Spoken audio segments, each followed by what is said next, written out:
What's going on, Jerome's? Your Minnesota Vikings are allegedly 1-4, but baby, don't cry. Got to keep your head up, and if you don't laugh at yourself, there's going to be tears. You're going to cry, or your team will get beat 9-1. I don't know. Also, so I haven't paid a lot of attention to baseball since I was a kid, but when did they invent a new pitch? What the hell is a sweeper? Either way, Sonny Sweepers got sent into the upper decks yesterday. Whatever. Twins will go back on the horse day because Daddy's going to be at the game. Hey, if you're going to be out at Target Field, come say hi, and we'll exchange cold beverages. There you go. So, getting into this, Wednesday news dump. I don't even know what day it is. Wednesday news dump. This tweet is from Nicole.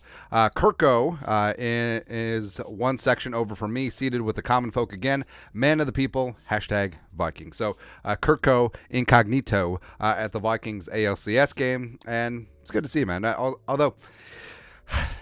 Do we have any confirmation that that's Kirk Cousins? Because honestly, with the hat and sunglasses, he looks like he looks like the prime meridian of most Minnesota dudes. There you go. But I know that people will get their panties in a twist because Kirk's at a baseball game on a Tuesday, which is given the day off, and they're 1-4. Nah. I understand the optics of it. I mean, your team is 1-4. You're taking in a baseball game, even though generally players don't work on Tuesdays. That's when they're visiting, doing charity stuff, hanging out with the family and all that stuff. But I don't know, man. Like, hey, but although if Kirk goes to Wednesday's game, maybe we got issues. There you go. Vikings also working out a couple players on Tuesday. We'll rag at Sports Illustrated. Go. Vikings workouts today. Quarterback Colt McCoy, defensive lineman Marvin Wilson, tight end Sal Cannella, who they've worked out like 17 times. Center James Empry, tight end Tony Fumagili. Guard Chris Glazer, wide receiver E.J. Jenkins, defensive lineman Marquin McCall. Now, this is an interesting mix because generally in workouts, like if you're working out a wide receiver, you'll work out a quarterback, and generally there's like ties there. But there's a bunch of offensive linemen, a couple tight ends, a receiver, and defensive linemen. So there's really not much of a rhyme and reason what's going on. But I mean, Colt McCoy, veteran backup, could bring him into the fold if Nick Mullins' back issue continues to be a thing. But if poop does hit the fan, I would prefer that they play Jaron Hall versus Colt McCoy, who they'll probably sign to the practice squad after they cleared a spot from Tanner Morgan. But also, Marvin Wilson. I love Marvin Wilson at Florida State, man. I thought that he was going to be a high draft pick. He sort of faded his final year in Tallahassee, but I don't know, man. I don't know. A player that the Vikings should have been in. So with Jefferson going on injured reserve, the Vikings should have been in on Van Jefferson. But the Rams traded him to the Falcons. Rap sheet, go. Falcons have agreed to trade for Rams wide receiver Van Jefferson. It's a 2025 pick swap, 6th and 7th rounders. They hope to recapture his play from 2021, a low-risk, high-reward deal where he had 50 catches, 802 yards, and 6 touchdowns in 2021. Beep, bop, bop, boop, the year that he was in L.A. With Kevin O'Connell as well as Wes Phillips. So this one made all the sense in the world. I mean, Kwesi's all about swapping those late-round picks. They already did business with Les Snead this year, swapping 2026 late-round picks for Cam Akers. So I don't know why the Vikings didn't do this deal, unless... the whole thing about, coaches are familiar with this player. Sometimes it could work against them because the coaches are familiar with the player. So maybe that's why. But bringing in Jefferson to help replace Jefferson could have been an idea. But also an idea is Jalen Reagor. So Reagor, who the Vikings traded from Philly 2 years ago, last year, at the start of last season, and was in camp this year. And frankly, he looked pretty good, and it was a pretty near-run thing between him and veteran Brandon Powell, but ultimately the Vikings let Reagor go, and he's currently on the Patriots practice squad. It would make all the sense in the world of a guy who was in camp with this team. He knows the playbook. He knows Kirk Cousins, to bring him back on the 53 to help supplement the receiving core with JJ up on blocks for a hot second, but again, we'll see. And then... So PFF did up their list of the top 15 rookies this season. Again, not rookie defenders, not rookie this, that, or the other thing, but overall rookies. And Ivan Pace Jr., the UDFA, clocked in at number 13, which you love to see. 76.8 grade, and this is what they wrote.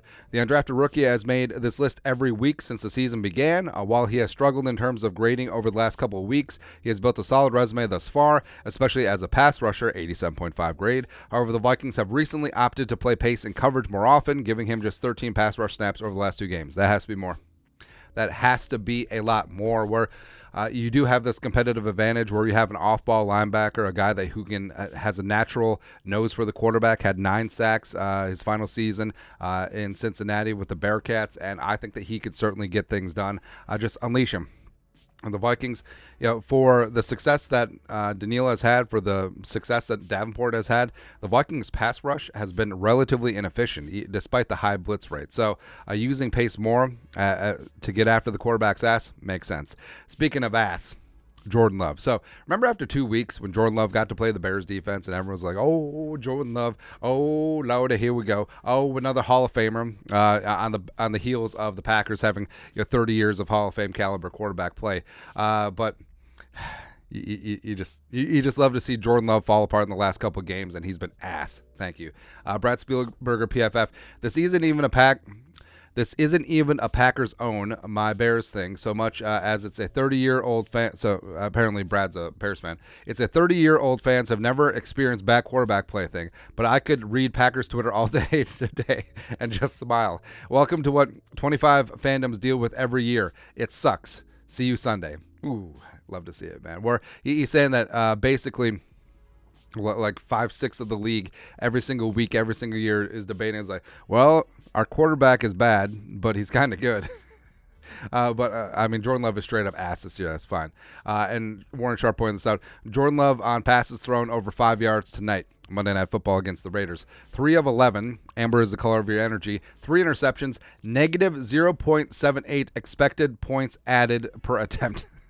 So every single time Jordan Love threw it over 5 yards, the Packers lost 3/4 of a point. Ooh, that's great, man. That's great.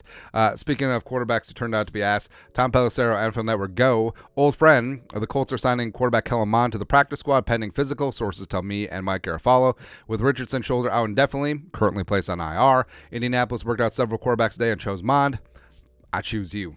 All right, so they got Gardner Minshew, they got Sam Ehlinger, hook 'em, Texas baby, and then now the A&M gunslinger Kellen Mond, where I always like Kellen Mond. He never really seemed to mesh. Like obviously, he didn't get along with Zimmer. Why don't you play Mond? Oh, I've seen him practice. And then obviously last year, Kevin O'Connell and Kwesi gave him a shot and didn't work out. So I don't know. I feel like he still has talent. I think that he could certainly hang around as a plus backup for a couple of years, but we'll see. Also, he lost the backup job in Cleveland to DTR, and then you saw how DTR operated against the Ravens 2 weeks ago. I don't know, man. But looking at the draft order, so as of right now, the Vikings allegedly 1-4. I don't think that they'll stand. But right now, the Vikings would have the number 4 overall pick in the draft, and the Bears, by way of the Panthers being 0-5, would have the number 1 pick.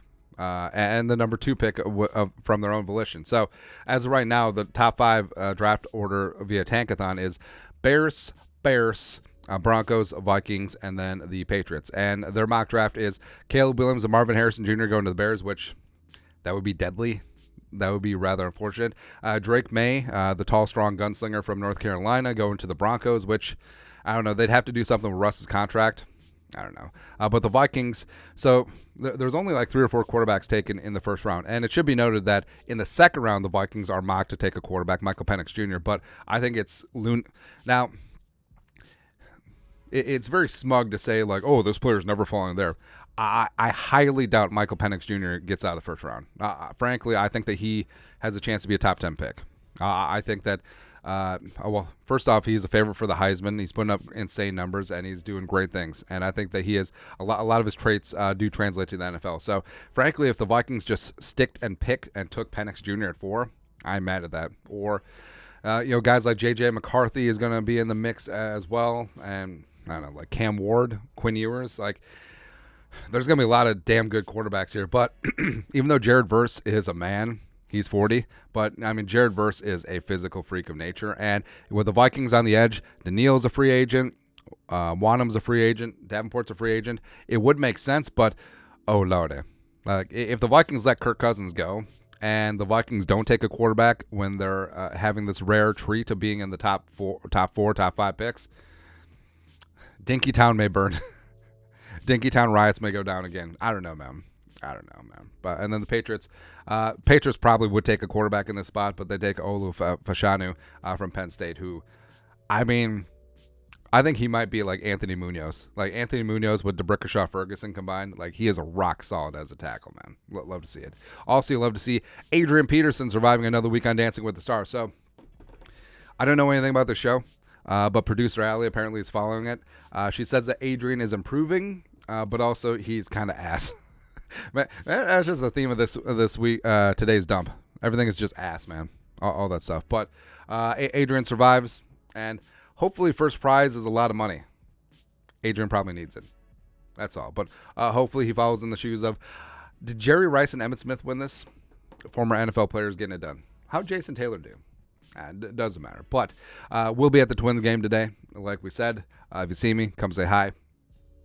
Preferably with a cold beverage. There you go. But let us know your thoughts and our thoughts in the comment section below. Subscribe for daily Vikings takes. Want to support the work? Put a little something in the Venmo. But till next time, Skol, production value.